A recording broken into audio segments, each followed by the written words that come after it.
Salut à tous, je vous retrouve aujourd'hui pour mon avis sur le classique du mois que j'avais tiré au sort dans ma book jar spéciale classique le mois dernier.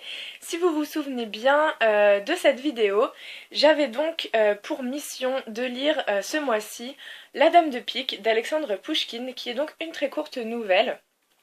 D'un auteur russe très célèbre que je ne connaissais pas encore.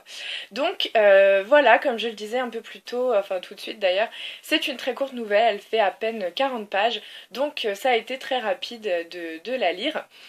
De quoi ça parle? Eh bien c'est un peu compliqué d'expliquer l'intrigue de ce récit sans dévoiler toute l'intrigue justement et la chute, etc. Mais en gros ça met en scène d'une part une vieille comtesse qui apparemment a une chance incroyable au jeu et qui a donc gagné une fortune incroyable. Et cette légende fait mouche dans un petit cercle d'officiers russes qui donc veulent savoir le secret de cette chance aux cartes. Et en particulier le personnage d'Herman, qui est donc un officier comme je viens de le dire, qui veut absolument connaître ce secret pour pouvoir gagner beaucoup d'argent. J'avoue que je n'ai pas très bien compris de quel jeu il s'agissait. Je sais juste que c'est un jeu de cartes sur lequel on parie de l'argent. Donc voilà, j'en sais pas plus. En gros, voilà, ça parle de ça. J'ai beaucoup aimé cette nouvelle. Je dois dire que je suis assez surprise.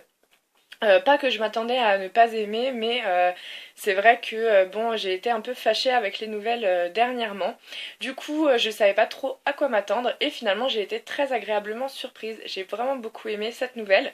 Encore une fois, j'avais un peu peur que ça ne me plaise pas, notamment parce qu'elle est très courte et en général, les nouvelles très courtes, je reste un peu sur ma faim à la fin. Et ça n'a pas du tout été le cas dans cette nouvelle. J'ai beaucoup aimé d'une part le style de l'auteur, on retrouve bien le style russe, auquel je ne suis certes pas encore beaucoup habituée, mais c'est vrai qu'on retrouve un peu cette ambiance russe, voilà. Les descriptions et les personnages sont très très bien écrits. Donc ça m'a beaucoup plu. Bon, c'est vrai qu'il y a quelques passages qui sont un peu longs. C'est un peu bizarre à dire pour une nouvelle si courte, mais je pense que voilà, c'est... Bon, je les ai pas lus en diagonale parce que sinon j'aurais lu l'histoire en 5 minutes, mais voilà, il y avait des passages qui étaient un peu longs. Je pense que ça a contribué à l'installation de l'ambiance, etc. Mais bon, c'est vrai que voilà, ça alimente notre attente de savoir ce qui se passe à la fin. Parce que c'est vrai que le mystère de la Dame de Pique est très très très présent jusqu'au bout. On a envie de savoir qu'est-ce qui se passe, qui est cette personne. Et la fin tombe à pic. Ha ha ha, la blague, pardon. Non, vraiment, la chute est très très bien amenée et elle est très surprenante. Et puis voilà, les petits éléments paranormaux, surnaturels, parce que c'est une nouvelle fantastique, sont utilisés avec parcimonie et du coup ça donne une ambiance assez, assez mystérieuse, assez intéressante au récit. C'est vrai que pendant une bonne partie du récit, on se demande où est-ce que ça va nous mener. Et voilà, après on arrive aux 2 dernières pages et on n'est pas déçu du voyage. Donc voilà, c'est une nouvelle que j'ai vraiment vraiment beaucoup aimée. J'ai un roman de Pouchkine dans ma palle, donc voilà, j'aimerais bien continuer mon expérience avec cet auteur parce que c'est vrai que j'ai beaucoup aimé son style et du coup j'aimerais bien lire d'autres œuvres de lui. Et voilà, il est donc temps maintenant de piocher le livre que je lirai au mois de juillet. Donc comme la dernière fois, je vais piocher devant vous pour que vous voyez que je ne triche pas.